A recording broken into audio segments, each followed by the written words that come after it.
transformação sustentável dos sistemas agroalimentares na erradicação da fome. O presidente Lula foi o orador principal da abertura do fórum e, no seu discurso, afirmou o comprometimento do Brasil com a segurança alimentar, a agricultura familiar e a cooperação internacional solidária.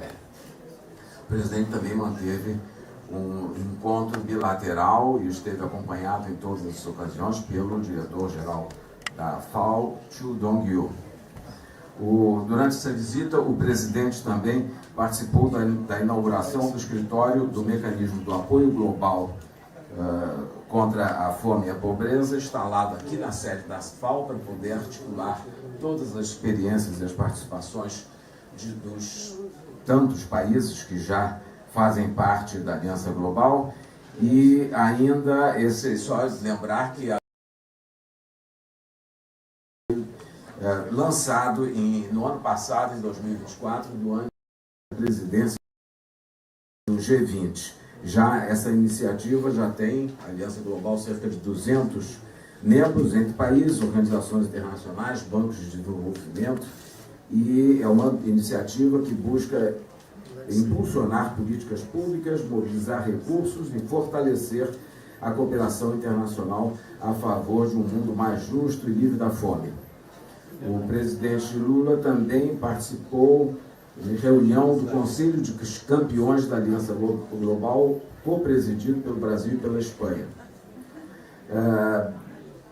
Também é importante, o dia de hoje começou com uma visita do presidente Lula e a primeira-dama Janja Lula da Silva, numa audiência com o Papa Leão XIV no Vaticano. Essa audiência reforçou o diálogo histórico entre o Brasil e a Santa Fé em torno de temas sociais como combate à fome, redução da pobreza, promoção e da paz e enfrentamento à mudança climática. O presidente comentou também com o Papa sobre a exortação pontifícia que foi lançada justamente por esses dias contra a pobreza e a desigualdade. E é importante dizer que o encontro do presidente com o Papa antecede os 200 anos de comemoração das relações bilaterais, que será celebrada em janeiro do próximo ano. Então essa foi a programação do presidente nesse dia, no dia de hoje, e ele terminou agora, antes dessa entrevista à imprensa, com um encontro bilateral com o conselheiro-chefe do governo interino de Bangladesh, Mahmoud Yunus, que recebeu, é um laureado com o Prêmio Nobel da Paz em 2006 pelo trabalho pioneiro com microcréditos para o alívio da pobreza. Então, essa foi a agenda intensa do presidente, termina agora e já está partindo de volta para o Brasil. Muito obrigado, presidente. Primeiro, eu quero cumprimentar a imprensa brasileira e dizer que é sempre um prazer da Itália e ser recebido pelo nosso embaixador Mosca, pela nossa embaixadora no Vaticano, pela nossa embaixadora na FAO. Eu vim com 2 ministros que têm um papel importante no combate à fome no Brasil, o Paulo e o Wellington. A Janja, eu teria 2 compromissos ainda. A Janja vai ficar aqui em Roma e vai me representar nessas 2 atividades da FAO. E dizer para você que tem motivos para muita alegria. Primeiro, a conversa que eu tive com o Papa, que foi muito boa, eu poder conhecer o Papa depois de ler o documento dele do Lexite, ou seja, um documento, uma exortação, religiosa, que fala uma linguagem direta com os cristãos do mundo inteiro, com os católicos, sobre a necessidade de ajudar o povo pobre a combater a desigualdade e a miséria. Não poderia ter documento mais atual do que o documento do Papa. Eu acho que vai fazer um bem a todos os católicos no mundo inteiro se as pessoas acompanhar a exortação do Papa. A segunda coisa importante é que eu disse ao Papa que era preciso criar uma espécie de indignação na humanidade contra a fome. A fome não é um problema econômico. A fome é um problema político. Se houver interesse político dos governantes do mundo inteiro, se encontrará um jeito de colocar o café da manhã e o almoço na janta para o povo pobre do mundo inteiro. Não tem explicação o mundo rico gastar 2 trilhões e 700 bilhões em armamentos, com apenas 12% disso, 300 e poucos bilhões, a gente poderia dar comida a 763 milhões de seres humanos que passam fome.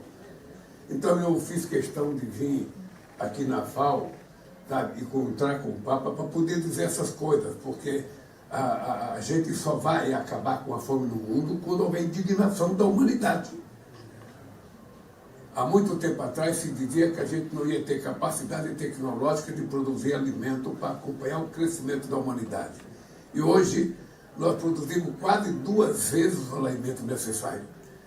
Então não basta produzir, é preciso consumir, é preciso chegar até as pessoas e fazer com que as pessoas recebam esse alimento. E é preciso ter renda. Então é uma questão política e eu espero discutir esse assunto em todos os fóruns mundiais que eu participar. Podem gostar ou não gostar, mas em todo o fórum que eu participar, os dirigentes políticos vão ouvir eu falar da desigualdade racial, da desigualdade da comida, da desigualdade do salário, da desigualdade de tudo. Sabe? O mundo desigual porque a economia, tal como ela é pensada, leva ao mundo desigual. Então, essa é uma coisa que eu estou muito feliz por ter discutido aqui na FAO e ter falado com o Papa. A segunda coisa que eu estou feliz é porque antes tarde que nunca, finalmente, parece que se encontrou uma saída para o conflito Israel e o palestino. Me parece que há muitas possibilidades do acordo ser definitivo e eu acho que isso é muito importante. Não se vai devolver a vida dos milhões que morreram, mas se devolve pelo menos o direito das pessoas dormirem tranquila, sem medo de uma bomba, sem medo de um prédio cair e, sabe, as pessoas não vão mais ser perseguidas porque estão procurando alimento para comer. Eu acho que esse é um passo importante, é um dia muito importante para a humanidade, o fato de que uma coisa que não deveria ter acontecido, mas aconteceu, que poderia ter sido resolvido mais cedo, mas não foi resolvido, mas eu acho que foi resolvido agora, eu acho que é motivo de alegria saber que o povo palestino e o povo de Israel vão viver em paz agora. Isso eu acho muito importante.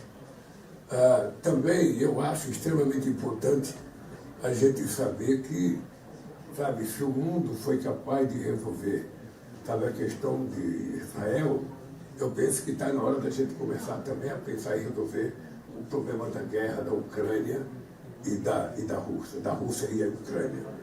Eu acho que é plenamente possível, essa guerra já cansou, eu acho que ela já cansou todo mundo, ela não foi fácil, como os guerreiros que estão em guerra pensavam que era, nem o Putin conseguiu tomar, sabe, Kiev com a peça que imaginava, nem Kiev, nem o Zelensky conseguiu derrotar o russo. Ou seja, então, eu acho que está na hora de uma reflexão humanitária e tentar parar para que o mundo viva em paz. Então, eu volto para o Brasil extremamente feliz por conta disso. Ou seja, eu, na verdade, gostaria de ficar em Roma mais um pouco, para descansar um pouco mais, comer uma bela macarronada, mas não vou poder, vou ter que voltar para o Brasil, porque tem muitos problemas para a gente resolver no Brasil. Dito isso, eu me coloco à inteira disposição de vocês para boas e poucas perguntas. Bom, vamos começar com a Ilse. Quanto mais inteligente a pergunta, mais inteligente a resposta. Tá bem? Vamos lá, vamos começar com a Ilse Camparini, da Rede Globo. Boa tarde, presidente. Não sei se é inteligente, mas é pertinente. Eu queria saber se o senhor se deu química com o Papa Leão XIV. Esse já é o quarto, né, que o senhor conhece como presidente. Como ele recebeu o discurso do senhor sobre a fome, sobre essa necessidade do mundo, e se houve uma referência ao presidente Trump, ou talvez um pedido indireto, quem sabe? Não houve referência ao presidente Trump. Eu posso te dizer que houve muita química na minha relação com o Papa.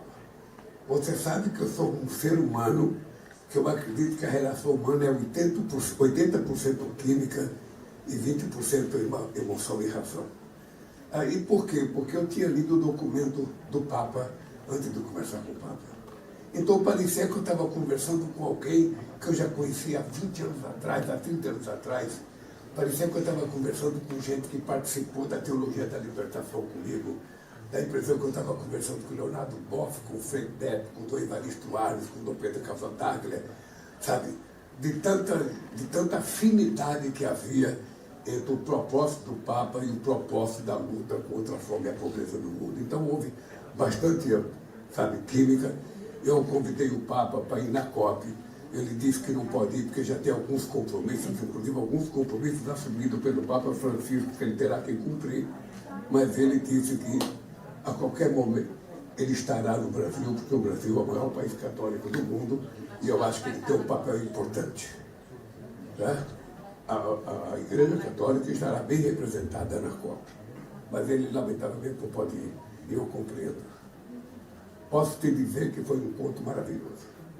Parecia que eu estava diante de um ser humano que eu já conhecia há muito tempo. Tal é a facilidade de comunicação que ele me permitiu ter com ele. Davi Gonçalves, Jovem Pan. Davi, por favor. Boa tarde, presidente. Quem está falando? Davi Gonçalves, da Jovem Pan. Prazer, presidente. Presidente, o senhor vem reforçando o papel do Brasil como articulador no Sul Global. Como a aliança contra a fome pode se tornar uma alternativa de poder para essas grandes potências? Olha, eu acabei de falar nesse instante aqui, de que eu fiquei muito feliz quando no G20 a gente aprovou a criação da Aliança Global contra a Fome. Porque eu estou convencido, quando nós criamos o programa Fome Zero, eu dizia que era um problema político que a gente ia resolver quando a gente fosse criando na sociedade a ideia de que aqueles que comem têm que estender a mão para aqueles que não comem. Porque houve um tempo que José de Castro dizia, sabe, que o Brasil tinha um problema, que tinha gente que não dormia porque estava com fome e gente que não dormia porque estava com medo dos que estavam com fome. Não é necessário, o Brasil é um país que produz muito alimento, o mundo produz mais, quase que o dobro dos alimentos necessários. Eu acho que se os países do G20 assumirem a responsabilidade, mais os países do BRIC assumirem a responsabilidade, a gente pode em pouco tempo acabar com a fome. Eu disse para você, não custa caro, são 315 bilhões de dólares, possivelmente, dá a 763 milhões de pessoas que estão passando fome. Isso, para um mundo que gastou ano passado 2 trilhões e 700 bilhões de dólares em arma, isso é muito pouco e para poder produzir a paz. Então eu acho que é possível, eu sonho com isso, eu acredito nisso, e é a minha peregrinação, sabe, em todos os fóruns que eu participar. É preciso vencer as desigualdades. As desigualdades são inúmeras, a desigualdade de gênero, a desigualdade de raça, a desigualdade de salário, a desigualdade de educação, a desigualdade da saúde. Ou seja, é possível melhorar esse mundo. E depende dos dirigentes políticos assumir decisão política. Eu posso reafirmar para você, a questão da pobreza e da fome não é uma questão econômica. É eminentemente política. E, portanto, todo dirigente, na hora que for discutir o orçamento do seu país, tem que lembrar que tem pobres e não tratá-los como invisíveis. Se a gente fizer isso, a gente acaba com a fome no mundo. Vamos lá agora para a próxima, Américo Martins, CNN. Boa tarde, presidente. Muito obrigado aí pela oportunidade. O senhor disse que está muito feliz com a questão em Gaza. Hoje é realmente um dia histórico. Eu queria saber se o senhor considera que a guerra de fato acabou, apesar dos obstáculos que ainda vamos ter pela frente, e se esse cessar-fogo abre espaço para o Brasil melhorar suas relações com Israel, eventualmente indicar um embaixador para o governo israelense. Obrigado. O Brasil não tem problema com Israel. O Brasil tem problema com Netanyahu. Olha que Netanyahu não for mais governo, não haverá nenhum problema entre Brasil e Israel, que sempre tiveram uma relação muito boa.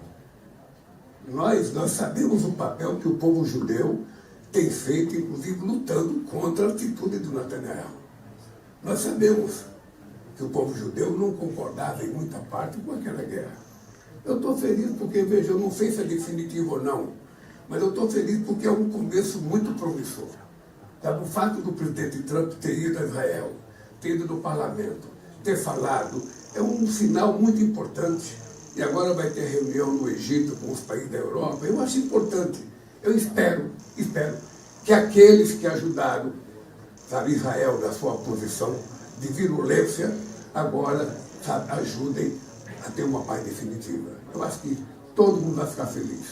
Mais do que eu, o povo palestino e o povo judeu. Vamos à próxima, Patrícia Nielsen, da TV Record. Olá, boa tarde, presidente. Seu retorno ao Brasil e o anúncio para o Supremo. Eu quero saber se o senhor já tem um nome definido, qual o perfil do próximo ministro ou ministra, né? Qual a mulher o senhor está considerando? Você sabe que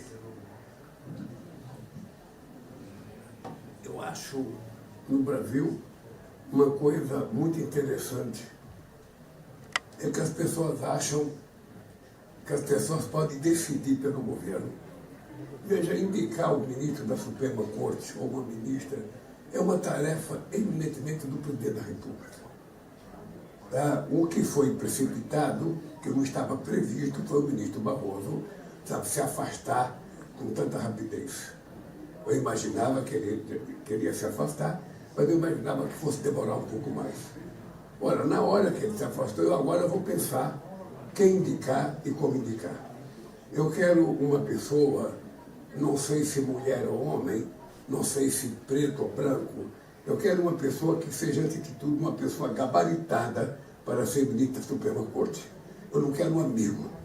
Eu quero um ministro da Suprema Corte que terá como função específica cumprir a Constituição brasileira. É essa a qualidade que eu quero. É essa, a única que eu quero é essa. E foi assim com todos os ministros que eu indiquei até agora, ou as ministras, e vai continuar sendo assim. Quando eu chegar no Brasil, sabe, eu vou conversar com muita gente no meu governo e vou tomar uma decisão e anunciar quem é que eu vou mandar para ser, sabe, promulgado pelo Senado. Vamos à última pergunta, a Michele Oliveira, da Folha de São Paulo. Boa tarde, presidente. A deputada Carla Zambelli está presa na Itália, o Brasil está pedindo a extradição dela. Eu queria saber se o senhor falou sobre isso nesses últimos dias aqui em Roma e se o senhor acha que isso pode trazer algum ruído nas relações Brasil-Itália, como aconteceu na época do caso Battisti. Eu nem lembrava desse nome. Se você não pergunta, eu nem sabia que ela estava aqui ou não. Para mim é uma pessoa, sabe, que não merece respeito de que é uma democracia. Ela vai pagar pelo erro que fez, ou aqui ou no Brasil. Portanto, é uma questão da justiça, não é uma questão minha. Bom, pessoal, agradeço aí a participação de todos. Seguimos a próxima. Um abraço. Não, só um pouquinho, gente. Encerrando Deixa só. mais uma, Então segura. mais uma pergunta. Segura aí. Mais uma pergunta. Vamos popular aqui. Boa tarde, presidente. Eu sou Janaína César do UOL. Estava na agenda do governo que o senhor encontraria o seu Mundial da TIM e da Poste Itália. Eu queria saber se... Encontrei. E o que foi dito nesse encontro? Encontrei, e foi importante pelo seguinte. Primeiro porque a TIM, ela tem no Brasil o seu melhor negócio do mundo inteiro. Então, ele foi me agradecer, sabe, o fato dele ter, sabe, uma posição no Brasil. De todos os lugares do mundo, até mesmo mais do que na Itália, é o Brasil que dá rentabilidade a TIM. A segunda coisa foi o Correio. O Correio, aqui da Itália, tem interesse em conversar com o contato com nossos ministros da comunicação e discutir o Correio quando eles quiserem. Eu, inclusive, acho que eles tinham um problema muito sério no Correio aqui, que eles resolveram, e eu disse para eles que gostaria imensamente de conhecer a experiência bem-sucedida deles na recuperação do Correio aqui na Itália. Então, possivelmente, haja um encontro no Brasil, ou, quem sabe, alguém do Brasil vem à Itália. Tá? Foi isso que aconteceu. Tá bom? Encerramos agora, Muito presidente. bem. Obrigado, pessoal.